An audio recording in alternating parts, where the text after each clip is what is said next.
How are you? How are you? How you doing? How you doing? Good. Bless So Black, that's how highly y'all get started favored. off. Hold up, I hear you. So we gotta turn it down, okay? I mean, that's the latest single. That's how we got it started off.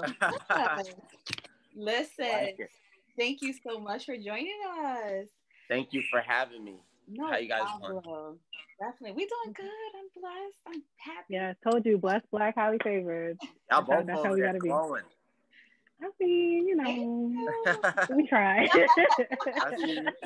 So, guys, we just want to thank you for definitely just for tuning in for Yes. another segment of our special indie talks with Special our edition. special edition. We welcome tonight Jay Young and BK. How are you? Yes. I'm great. Thank you. Thank you. Thank you. That was a great little intro there. But thank you. I'm doing good. So, guys, you already know what it is. We bring to you all of the indie art. We sit and talk at these personal conversations, one-to-ones, with all of our indie artists who are making strides through the industry. So, of course, you already know my name, your host, your founder, Aasha Lewis Redway, and my beautiful co-host, lovely. The co-host is with the mostest, Danielle. Love me. So, it's real music, real style, real people. Real We have to people. live today. Okay. So we're going to go ahead and jump right into this interview here. So, I mean, Jay Young, I mean, you're everything. You have amazing sound, just your music. I love Aqua. I'm not even gonna lie. Yes, yes, yes. Talk Thank about you. you're welcome. Talk about just basically just how you started, because I know you originally is from California, correct? Yeah, born in California. Born in California, and you're relocated to Atlanta. So talk about your start into the music industry. Originally I played sports. Like I played football, basketball, and everything, but more so football. And I've always loved music. I wrote music since I was like a little kid, since I was 5 years old. But I wasn't like seeking to be an artist. Like I just loved music. And my main thing at that time, if you would ask me back then what I was gonna do with my life, I would have told you I'm definitely going to the NFL. Like that was my dream. That was my aspirations.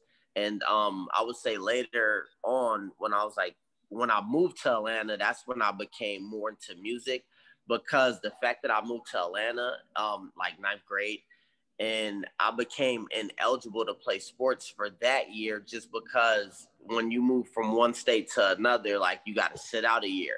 So that's what really, and that's what really got me more into music. I always did it, but then I started like freestyle battling at lunch, and everybody was like, damn, you good, you need to go, they got a battle going on at the radio station, you need to go up there. So I end up going up to the radio station to have this battle. I'm only living in Atlanta maybe a few months at the time. I go up there, I battle, and I'm the freestyle champ of Atlanta, and I'm only living in Atlanta at the time for like a few months. I'm like, wait, this is crazy. So that's what really like got me into it. I felt like the music started taking off pretty fast.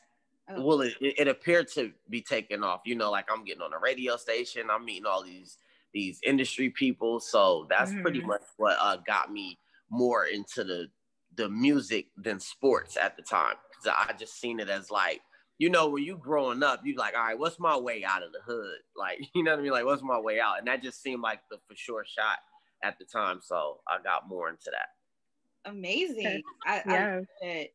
And I real quick, Dan, before we get to your question, I just want to so you freestyle champion. So this because that was the Rock the Mic tour.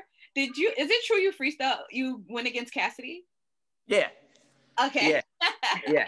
Because so that was initially like my first claim to fame. Like everybody, like I battled Cassidy on the radio.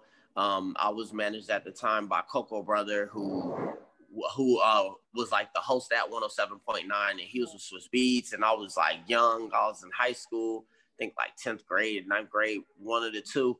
And I battled him, and he's like on fire and like this big artist and everything. And it was just like, it was crazy because I used to always listen to his music as well. So it was just like, it was crazy. That was my first claim to fame. like on a larger scale. The first claim to fame was like battle rapping on 107.9 and winning. And then the second claim to fame, like more nationally, was when I battled him because my name was buzzing.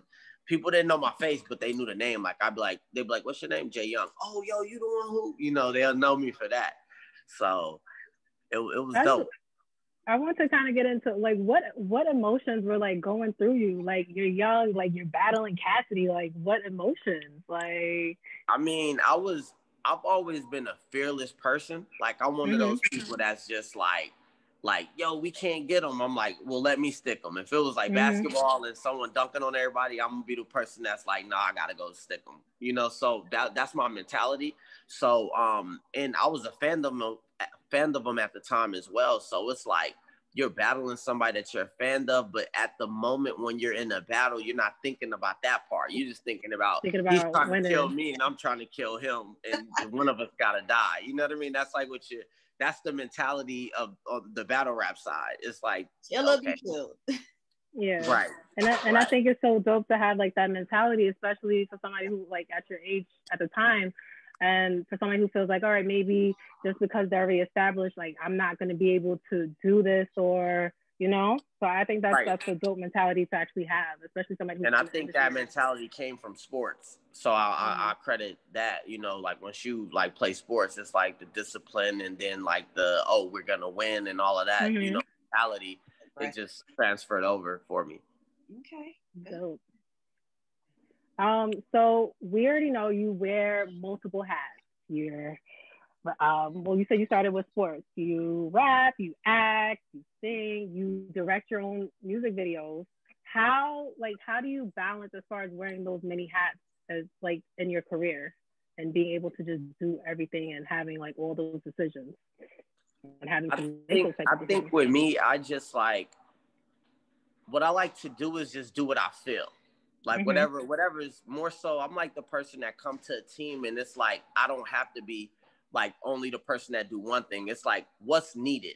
Like, I like to be a person that's like, what's needed today? Like, okay, do you guys need me? If this was basketball, it'd be like, do you need me to be the point guard today? Do you need me to be the shooting guard? Okay, okay, you on fire right now. You scoring points. Let me go get the rebounds. Like, I always look at what's necessary and what's needed. Even with the market when it comes to music, it's like, is it oversaturated with rap? Okay, let me drop some R&B as well to give it a balance. Okay, is the R&B oversaturated? Let me drop rap. Okay, let me be unpredictable.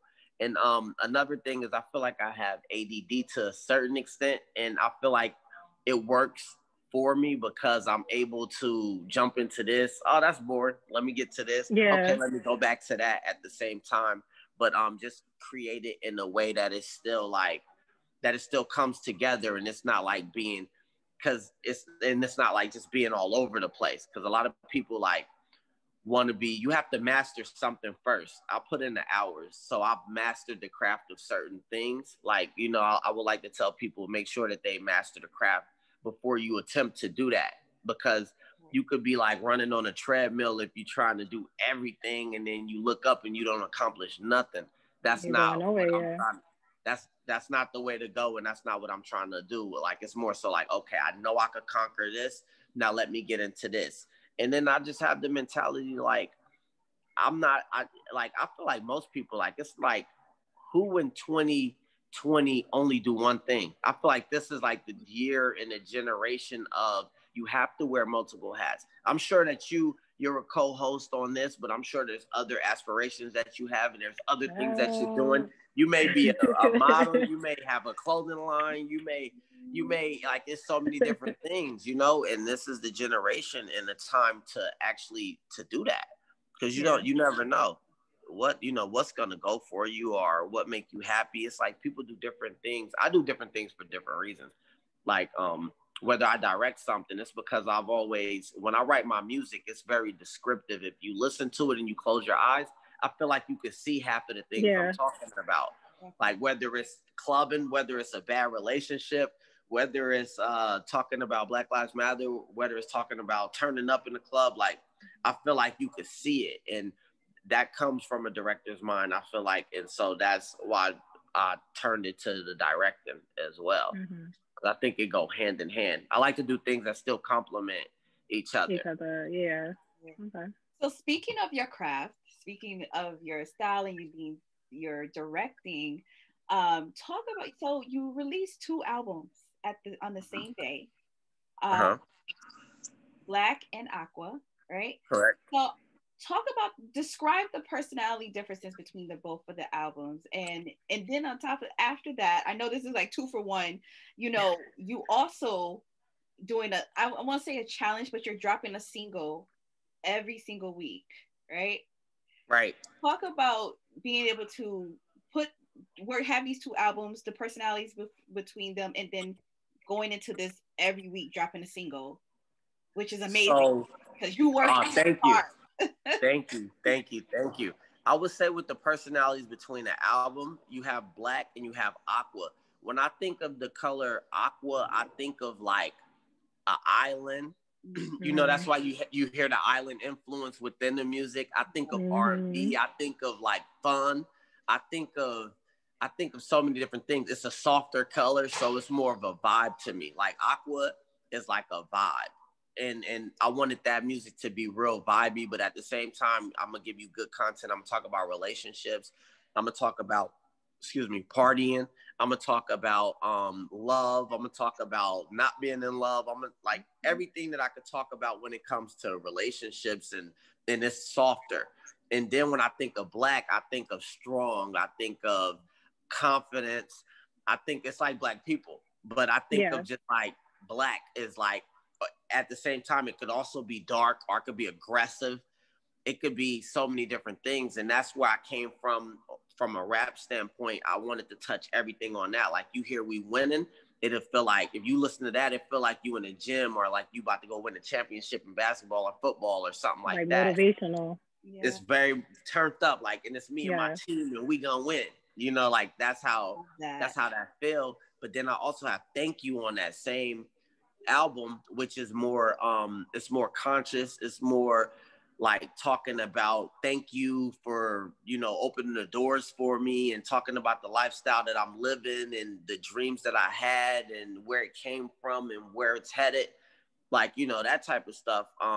So it's Aqua is a vibe, and Black is a whole different vibe, but they both, that's why I wanted to create two separate albums, because I felt like they were just two separate things, and I just really wanted people to get it, like, separately, to digest it, because I don't think if it was on one project, you just wouldn't be able to digest it. Yeah, right. And I think it's two different bases, it's two different fans, but although like one fan could digest them both, but I just feel like it's two different feelings.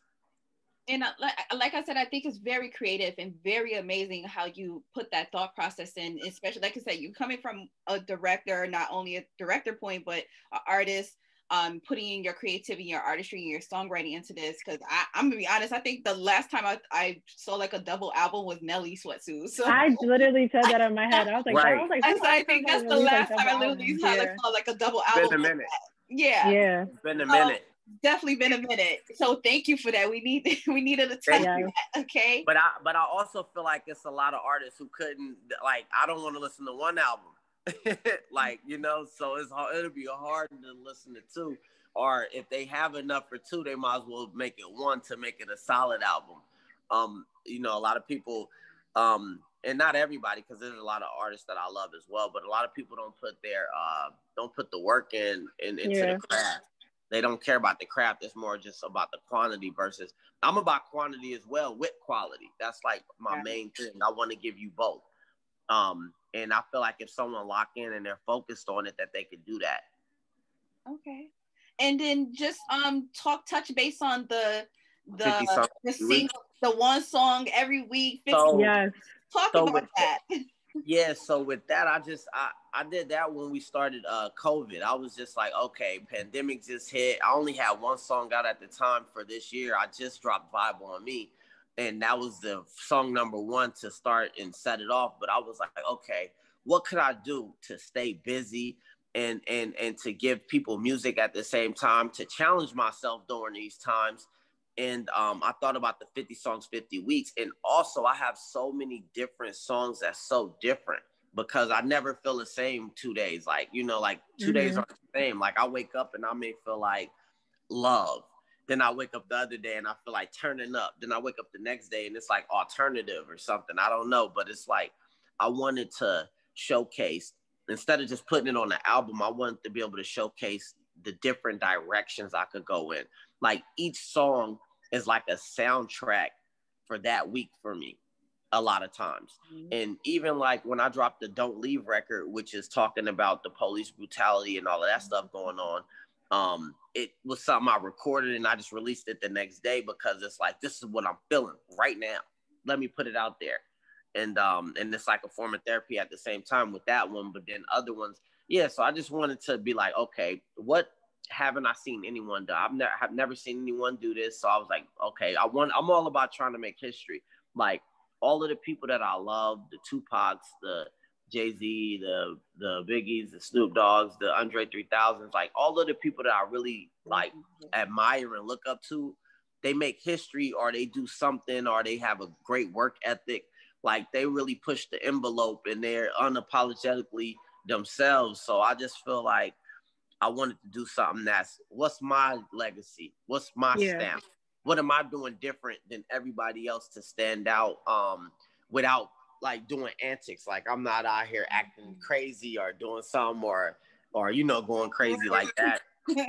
Yeah, I don't want to do nothing that's not within me, like who I am. But I wanted what do I do? Okay, I can record good music. Okay, I got a crazy work ethic. Okay, so let me put that out there. Let me set the bar with that versus it being like set the bar with some crazy stuff. Okay. I want to get into your relationship with Jamie Foxx.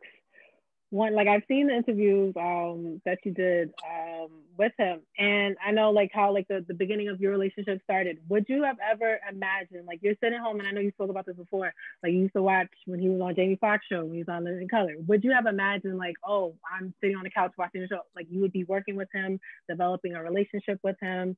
Like just let's talk about that a little bit. At the time I was introduced to Jamie Foxx, I was like a little kid. So no, I didn't even know, like, not at all. I never knew I would even meet him at that time. When I was a little kid watching and Living Color with my mom, or watching the Jamie Foxx show with my mom, or watching Booty Call when I wasn't supposed to be, or, like all of that type of stuff, or watching Ray and just like, God damn, this fool, or listening to Blame It on the Goose, like, and all of these different things.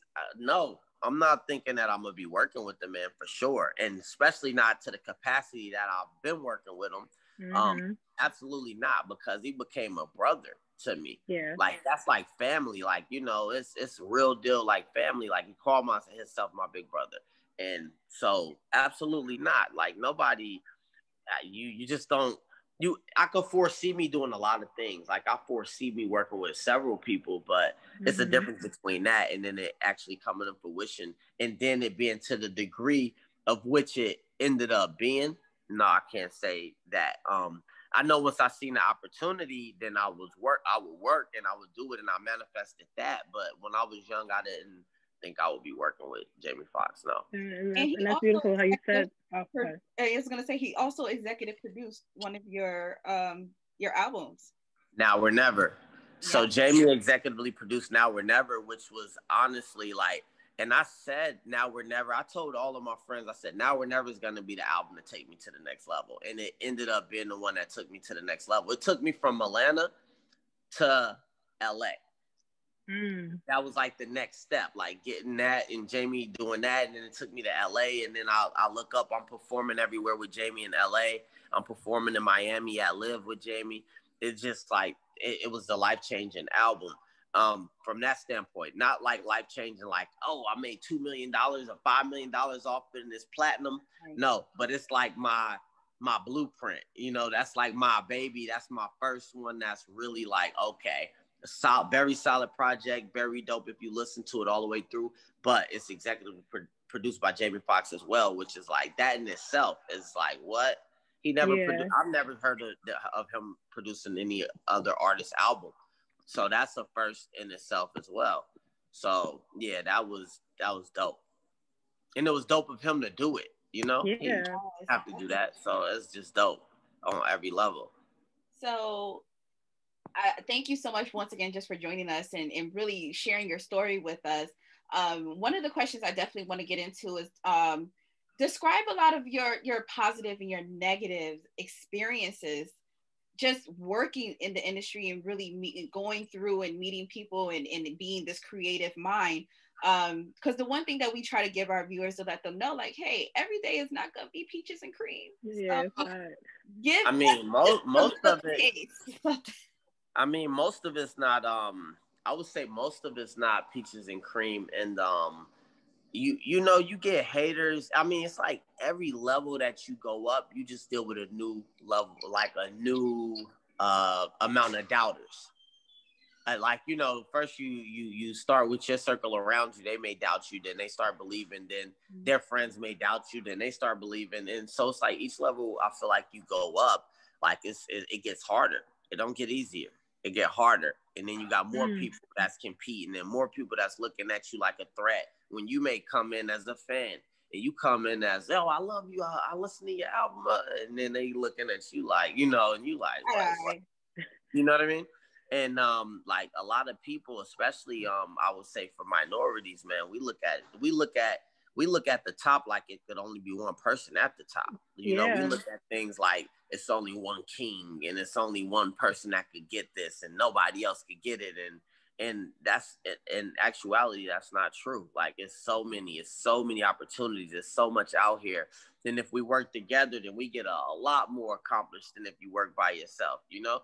So I would say it's room for everybody. It's room. It really is. You know, it really is. Like for those who really ready to work and go hard and do what they got to do, what's necessary. I feel like it's room. It's a lot of room out here. You know, they didn't stop making. Yeah, it's a lot of room. It's a lot of opportunity. So yeah, it's a lot of bad. It's like a lot of bad and good, you know, but the good is you meet new people, great networking. When you do meet solid people, it's a blessing. I say hold on very close and tight to the real ones that you do meet that are like actually trying to do things that's in your best interest versus trying to take from you and trying to be conniving or sneaky and all of that stuff. So it go both ways. Okay.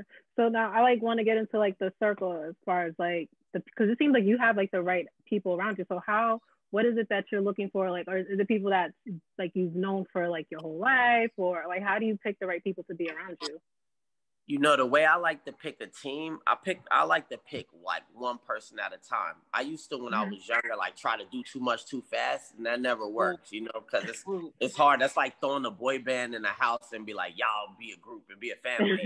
Like, we just met and I don't like them. You know what I mean? So it's just, but when it comes to building a team, I always look at, do they want it more than me?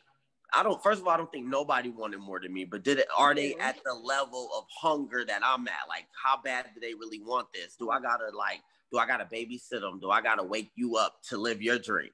You know? Yeah. Like, I have to like always, and I don't mind being a motivational person to be like, hey, come on, you know, you slacking, but do I have to put too much energy into doing that? Or are you hitting me, like waking me or hitting me up like, yo, did you do this? Or are sending me work that you did? Like if you're a photographer, or you a videographer, or you do artwork, are you sending me stuff when I wake up? That motivates me to go harder. Like, oh, wait, he's okay. I see you working. Or if I call you like, hey, do you got that? And you're like, oh yeah, I'm doing it. Or I'm working on it. It'll be done at 10 o'clock. It's like, okay, he's on point. You know, so I like to work with people like that.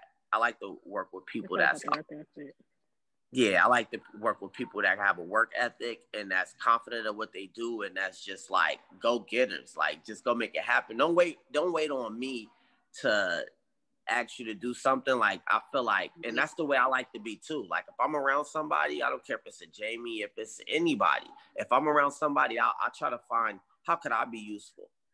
Like, you know, what could I do to improve this situation? Okay, I looked at your page and this was missing or that was missing. Let me DM you or text you and be like, hey, did you do this? Because I see this, or I see this opportunity over here, or I see this thing that you're doing wrong. And I feel like if you did this a little bit better, then, you know, things like that. Amazing. So Last question. Once again, this has been an amazing talk. You have definitely said a lot of things that just you can take away and give to the audience and other artists. So one of our favorite questions we love to ask, and we ask all of our artists to provide some type of encouragement to other artists who are looking to storm the music industry as well, just as much as how you blaze it. Which we do know everybody has their own path, but what words of encouragement can you offer? I always say this: believe in yourself, believe in yourself, believe in yourself. That's first and foremost. You have to believe in yourself before anybody will believe in you. You know, you have to manifest the life that you want. But besides manifesting it, what people fail to realize, you have to go do the work. You always just have to go do the work. It's not gonna happen. The house is not gonna build itself. It just don't happen like that. You have to build the house. You have to create the foundation. You have to just, you have to get out there and make things happen. Go get it. Stop making excuses for yourself. I tell people, like, people always got excuses for themselves. Stop making excuses for yourself. You holding yourself back. That's it. You're not holding nobody else back. I'm not gonna lose because you make an excuse for yourself. I want to see you. I want to see you win. Stop making excuses for yourself.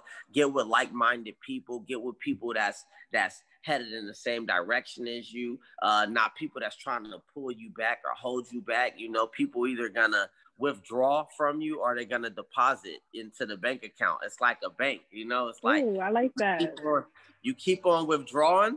What you gonna end up with? You're gonna have nothing.